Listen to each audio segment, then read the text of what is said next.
seeing the Earth from space changed humanity's perspective forever. Today, we see a world that faces challenges on a global scale. But we also see limitless possibilities that once seemed out of reach. That's why we built the digital globe, to find solutions to the world's biggest challenges on the basis of facts, not fears. 25 years in the making, this living library of our dynamic planet fulfills our founding promise of seeing a better world. More than just data, it brings together smart tools, comprehensive geospatial intelligence, and human expertise to provide insights and answers. It's accessible anywhere through the cloud and enables critical, time-sensitive decision-making through large-scale computation, data extraction, and crowdsourcing. The heart of the digital globe is its massive library of high-resolution Earth imagery, including historical and present-day images collected by our advanced satellites and carefully selected content from other trusted sources. And like the planet itself, it's always changing and adapting. New images, data, and insights are constantly added, making it smarter, deeper, better. There are many ways to tap into the digital globe. The up-to-the-minute answers it provides helps us clearly see where we've been and understand where we're going. Humanity has already answered the easy questions. Today's problems will require all of our knowledge, curiosity, and enthusiasm to solve. How can tapping into the digital globe help you see a better world? Okay, good morning. My name is Alberto Lopez. I'm Business Development Director globally at Digital Globe, and I'm the last obstacle between this room and the coffee. So I'm trying to be as more interactive and impassioned what we were talking here as possible to not get you bored. When we talk about natural disasters or man-made disasters, this is the type of information we normally see, statistics. And well, the fact is that disasters are growing. All the resources we're losing every year are growing, doubling. But let me show the way we see it. It's probably a bit different to what you normally do. So this is the way we see a tsunami in Japan, 2011, or Oklahoma tornado in 2013. Nepal earthquake, 2015. Haiti Hurricane Matthew, 2016. New Zealand floods, 2017. And on and on and on. Well, we see it from space. We got a full constellation of very high resolution satellites. For many of you, this is just there. It's a nice picture. But we get really deep inside. Really deep as 1 foot in every pixel. That is a lot. You can see a lot of things happening in the world. And this is what we do. This is where we come from. And when you use Google Maps, Apple, all these tools, you're using our data. But also when you use Uber to improve the way you work it, or any other geospatial data you have today, it comes from our source. I didn't come here to be pretentious and showing up, and no, I came here just to help, and that you can understand that also we are behind. When last year we saved 3,000 slaves in fishing in South Pacific. This is happening. We're discovering things happening there, and we act. We take actions. Or eradicating malaria and polio in Africa, where we were helping, delivering all these vaccines to people that never been mapped before. Nobody knows where they are. Or in Santa Rosa fires, providing the first responders immediate answers. All this data is available. When you see this picture, you say, wow, it's a nice picture, it's a great screensaver. That's what basically most of you use in our imagery. But we don't see the same. We see lots of information, huge amount of information, And the world is really huge. It's huge, and we monitor every day. We every day capture 5 million square kilometers of its imagery, a 30 centimeter resolution, which is 10 times Spain every day, which is huge amount of data. And as I said, here we see information, not just pixels. But, well, we capture this with our constellation of satellites. So if we try to serve this data to many of the IT data centers, this is what it could be happening. Most of them will be smashed. This is, say, okay, it's impossible for us to work with it. So how we can work with this detail? Because over the last 20 years, we collected 100 petabytes. For most of you, 100 petabytes is like, okay, sounds big. But how big is 100 petabytes? 100 petabytes is as big as all Facebook images and videos. It's as big as all China Unicom data seeds coming from all 475 users, million users in China, collected over the history of the operator. But having in the data center this data is just putting data in jail. How can I get access to that? It's available.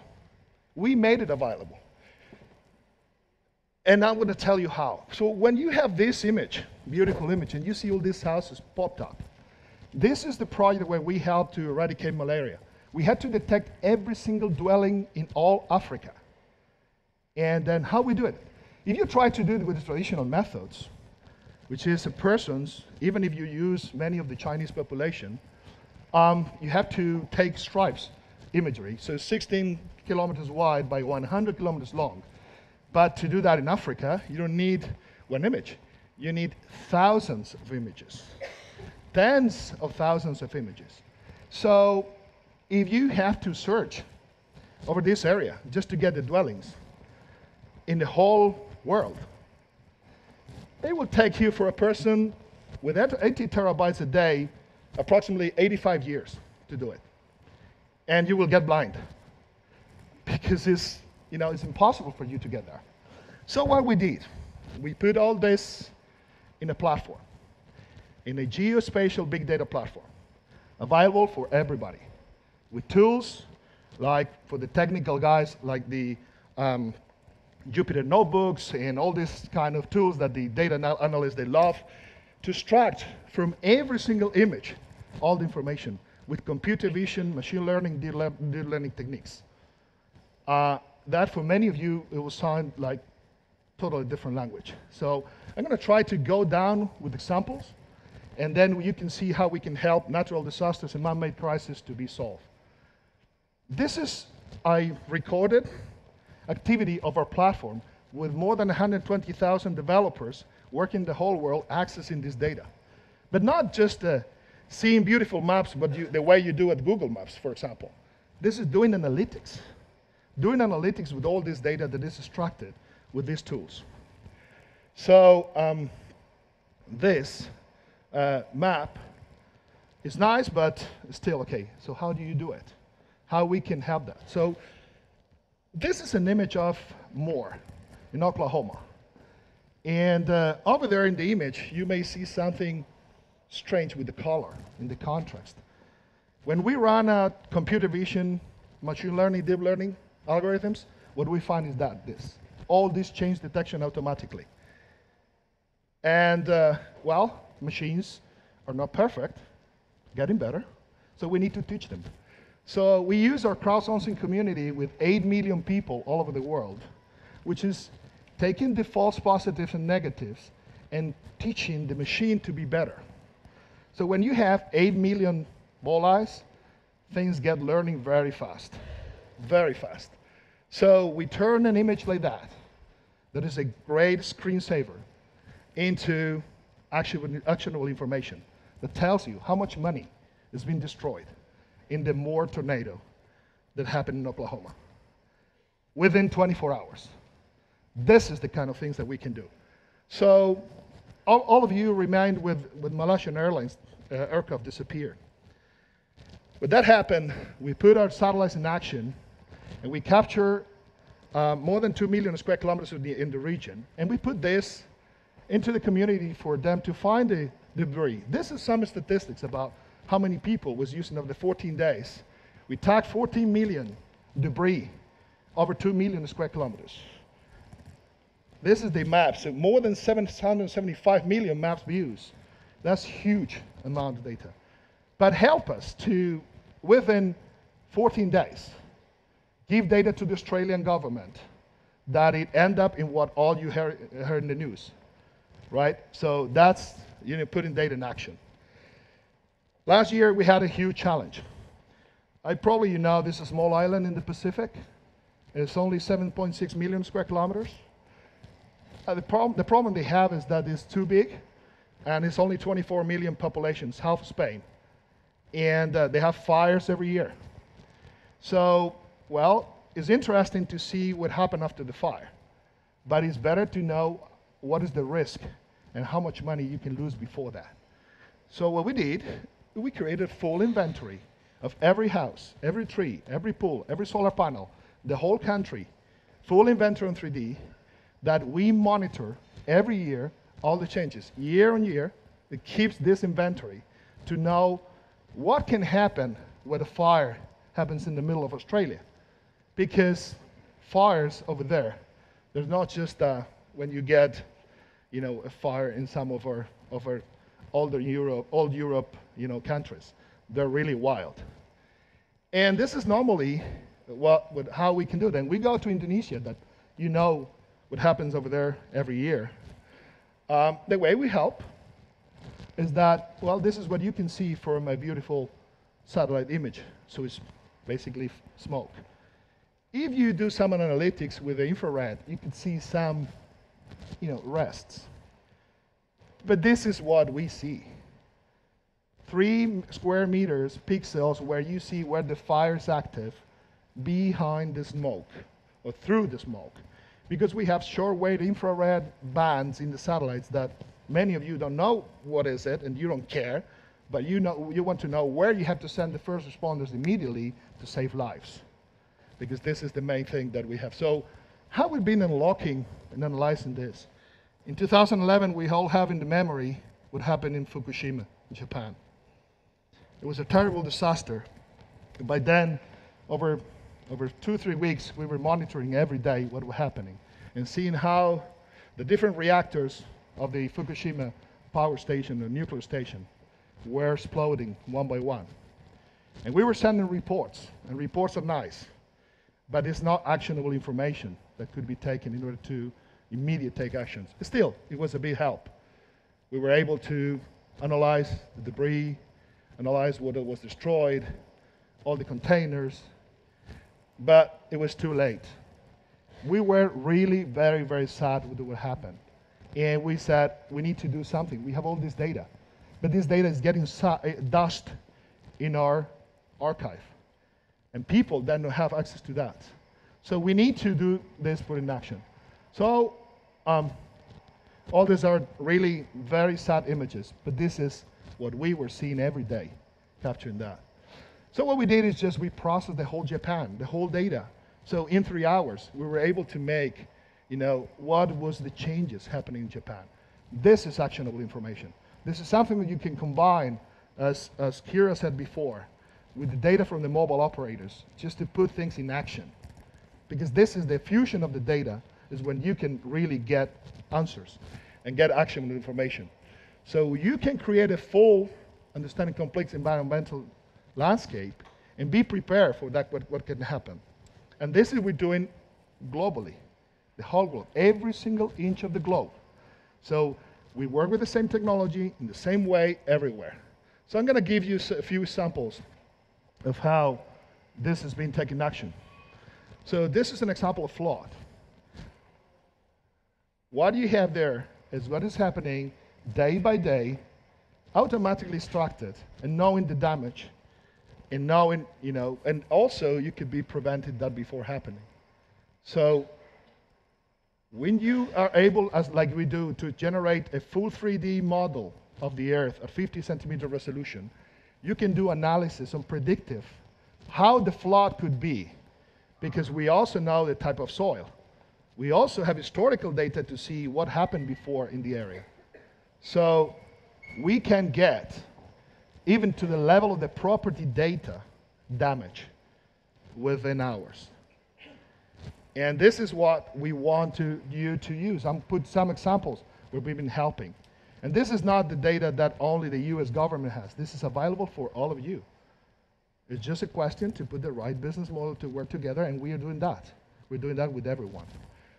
This is the Cyclone Winston in Fiji. This is before the event, after the event. We detected 5,500 damaged area, over 6,000 square kilometers within 24 hours. Is it that fast response? I think it's a fast response. What is really sad is that not many people know that this is available. And this is our really duty right now. Our duty is to make this available for everybody. And Hurricane Katrina, you all know what happened there. We were monitoring what happened day by day and seeing the floods. Santiago, California fires, same. Multiple examples that you can see. Typhoon Haiyan, same thing, Philippines. Every day, we monitor 350 plus disasters. It could be natural disasters, man-made disasters, Nepal earthquake. So it's not just the imagery, but we were able to identify 36,000 settlements, which is tents, Red Cross supplies, all this within, again, 24 hours on a huge area, as big as the Madrid community. So this is what is, for us, working at scale. Natalia, before, was talking about Syria, about all the economic data and all what FAO see. What we've been doing in Syria has been going into the detail. So which been the crops that been damaged, and what is the really status? And we can go 20 years back to do an analysis. So we can see the trends, we can see the changes, and we can see and we can see it from a different eyes. The human eye can see red, green, and blue. Here we're seeing a multispectral where you can see even the health of every single tree. We're doing vineyards or olive trees, tree by tree analytics. So this is a very powerful tool that could be done in hands of that. I'm going to be just mention another use that we're talking with a telco operator with a huge footprint, where they have projects like the Connect the Unconnected, and later Patrick and Chema will talk about it. But this is how we can work. We are constantly generating accurate, updated data in the whole world. It doesn't matter if it's the smallest village in the world. We just build it with all the 3D materials built, everything. And that could be used in the fusion with the data for the carriers. So when you have a war, like in Tripoli, here's Tripoli, Libya. What happened when a war happens? It's just there's no communications. Are you going to send anybody there to test it? Are you going to do street, test? Well, I think it's a bit risky. But we have this 50 centimeter resolution and 1 meter accuracy elevation, so we can see what kind of communications we can set up and where, even during the war, even during the event. So this is where, for example, people like Facebook is working with us, scanning 20 different countries in Africa, running an algorithm at scale, just to see where's people living and economic activity that they have no internet in use. This is anticipating where you're going to need demand for that. Okay, we are really very active with the United Nations, just supporting all the 17 SDGs, and we are working all of them. I will really want to work more with Kira and with Natalia and all the different organizations to see how we can together see a better world. Thank you very much. Any questions? You got any questions? I think we have some time. I've been quicker than I thought. Vamos bien de tiempo, o sea que es algo raro. Así que podemos aprovechar para hacerte algunas preguntas a ti, Alberto, y a Natalia, si no te importa, que tu charla tuvo mucho interés y yo creo que alguien quiere preguntar. Well, let me ask you first. First question is about climate change, crop destruction, and farm displacement. So, as a side effect of climate change, many people are being displaced from their crops and livelihoods. So, is this something that you are monitoring at FAO, or you rely on other UN agencies in order to tackle with human and people displacement? Okay.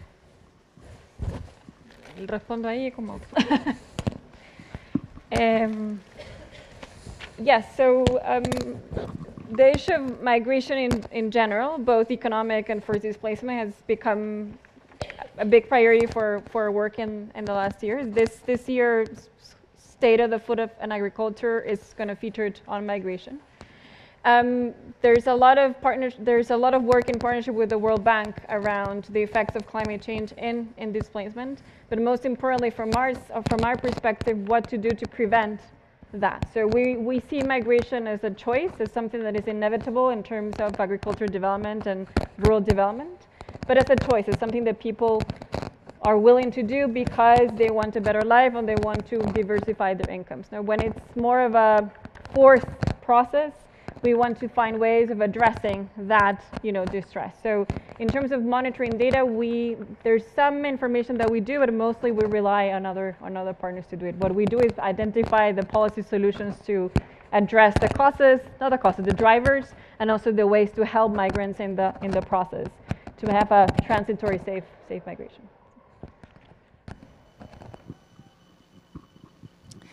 Bueno, muchas gracias a los dos ponentes. Mi pregunta era también para ella.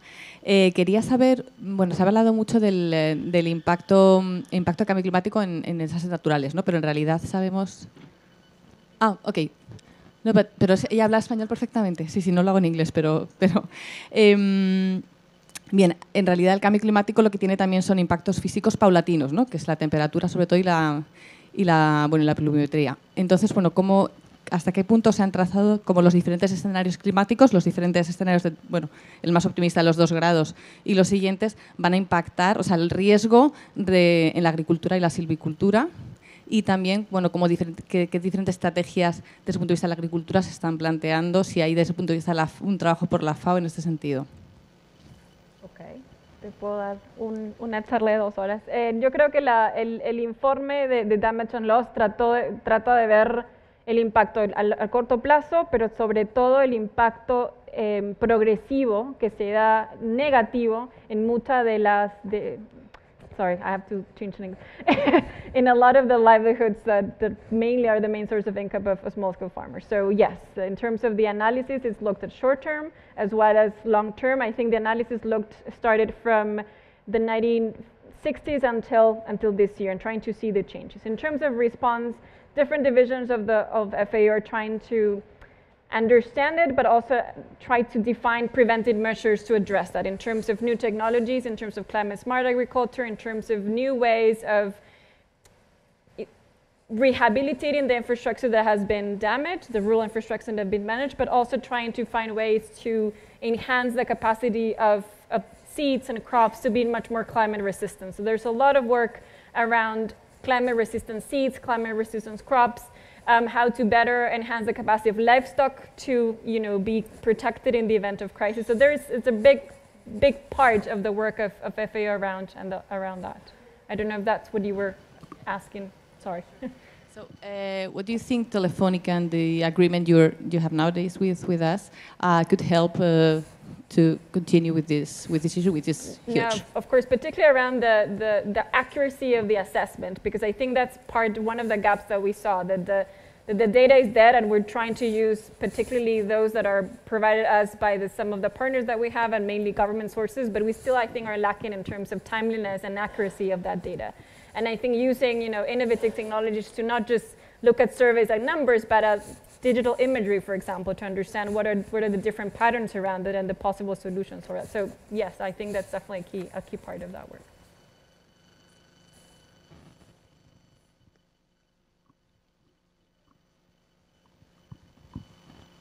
Tengo una pregunta para Alberto. I think you have a huge treasure of data, yeah, in what you get from that, and I assume that there is so much value in your data, but you as a company are unable to explore everything. So, do you have a policy to open up your platform to developers or startups or other businesses such that you can accelerate value creation?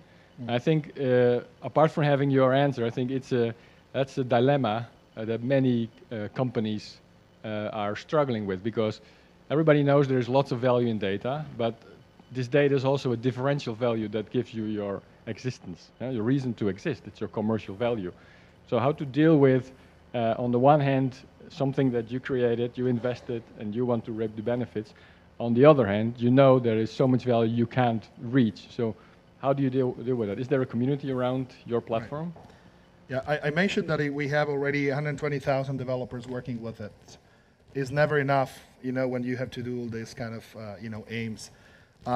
First of all, thanks for the question, because I'm very passionate about the partnership and collaborations. I started 8 years ago a program within Digital Globe. It's called IPP, Information Partner Program, which is get the best minds in the world to work with us to extract the maximum out of it. So the way we work is that we're supporting the 17 SDGs. So we have business models that work for social good, that work for big enterprises, that work for different solutions. So basically, we work always from the base of the partnership. So we put our data together with the knowledge, development, etc. So then you can upload algorithms into a platform and extract the value. And then we discuss with you what is going to be the commercial or the use of this data. So I'll give you an example. When I started the program 8 years ago, I got some friends of mine in the UK that were doing bathymetry and benthic analysis, which is, if you're not familiar with that, is see what is happening under the water. So the depth and what is the subsidence of there. 5 guys, very clever guys from the university, had no money, and they say, okay, how we can put this into actionable data. So they put their algorithms to work with us. So they are extracting bathymetry, so it's water depth up to 39 meters in the Caribbean, for example, and they're detecting all the different type of algae, sands, rocks, dredging, everything that is happening under the water with some of the bands we have. The first year, we created a model that they are selling this data, and we do share revenue with them. First year, $5 million in the commercial side, and a lot of different actions in the social community that have been supported. Yes, we do, and I want to let you know that it's somehow there that, yes, we invested approximately $15 billion in our satellites, and we keep investing, but it doesn't mean that the satellite imagery is expensive, because we're not working the traditional way, okay, here you got some images, as traditional people think this works. So no, we are creating this, and we want to work more with these communities. So we want to have more people. So we have a goal to get more than 100,000 that 100,000 developers more before the end of the year working with us. So there's a lot of work for this collaboration, and we are open here. My colleague Manuel and myself are here just to see how we can work with initiatives like Telefonica and other carriers that they're doing a lot, and that could be really a very good channel to work with us on putting together how the world changed, what we see, the infrastructures and all the facts, together how the people is behaving and moving on top of that world changing. So this is, I don't know if I answered the question, but yes, we can work on a specific answers and see how that fits into the different actions. Okay. It's got a question there. Is it my turn? Yeah. Okay. So it's a question for Natalia. I would like to know which kind of data source you're using on those remote areas, because I guess those areas are not connected. So what kind of data source you can use, and if there is any initiative from FAO to collaborate with different operators to connect those remote areas where the agriculture happens. The easy answer is it depends. So let me just give you an example. So we have a methodology to assess the impact. The impact of the resilience capacity of communities, so we call REMA. And we do it particularly in humanitarian areas or areas that are harder to reach. So we've done it in South Sudan, in Kalmagojo, we've done it in Somalia and others. For those particular types of work, we do our own data collection with local data collector companies or organizations or NGOs. So, sorry? Yes. So numerators, trainers, because we have to work with our partners in the ground that are actually the ones that have access to that kind of territories and do our own data collection, which of course it's important because we're able to get there and we gather the data that we want and the types of information that we're trying to collect. The trade-offs is that the types of rounds that we can do are limited. So there is definitely a gap there in terms of other more effective ways of gathering that type of information. But usually it's us collecting data with our partners, usually NGOs or local organizations that have access to this particular remote areas, yes.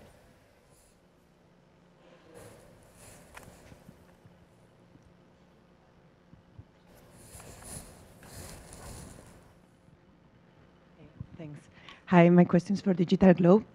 I come from UNICEF, so we have the chance to have access to your images through UNICEF.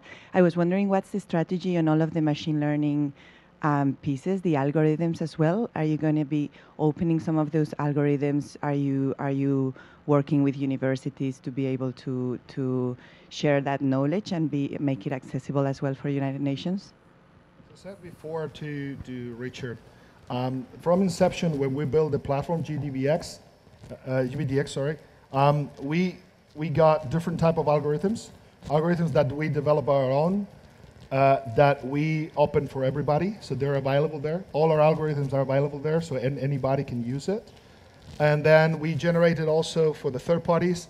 You can build your own algorithms, and you have spaces in our platform, in our data center, where basically you upload the algorithm in Docker or that, and then you extract whatever you want. And this is something that you can use, and it is for you. But you can make the algorithm available for others.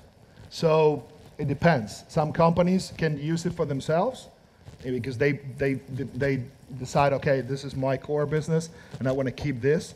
But also they can open to third parties, and this is what we're doing. We create an ecosystem of partners that all the algorithms could be used by everybody. So I don't know if I answered your question, but yes, and the question of the price, etc., we are centered and focused on the value. So when we did, for example, with UNICEF, we've been doing some stuff with you, but with the Bill Gates Foundation, we cover over 2 million square kilometers in the southern part of Africa to help specifically in programs with malaria and polio. Over there, the business model, it was clear. We need to support the foundation to get the vaccines in time to all these people. So we make it work. So we're worth it for the value, not for the cost.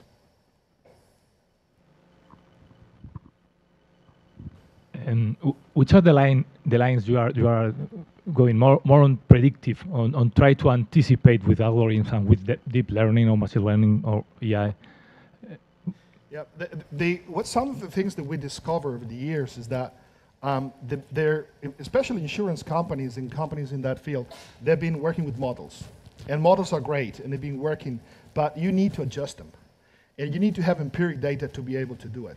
The beautiful part we have is that in many cases, people, they're not been saving data. But we save all our imagery from the first moment. So what you can run is these algorithms now, but you can go 20 years back in history. And then you correlate the models along the line, and then you do predictive analysis. Give you one example. Walmart in the US, they're predicting the sales with a 3% error just by counting the cars in the parking lots. Not only their parking lots, but also the competitors.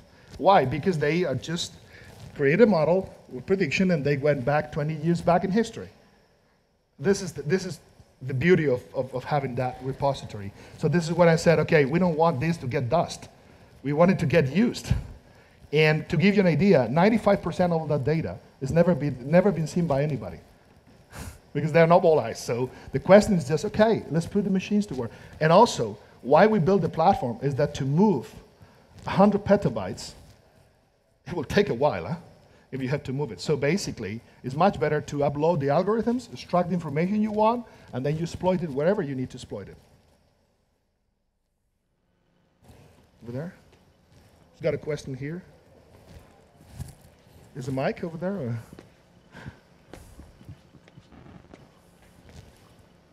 Or? No, the guy on the right. Sorry, just one more question.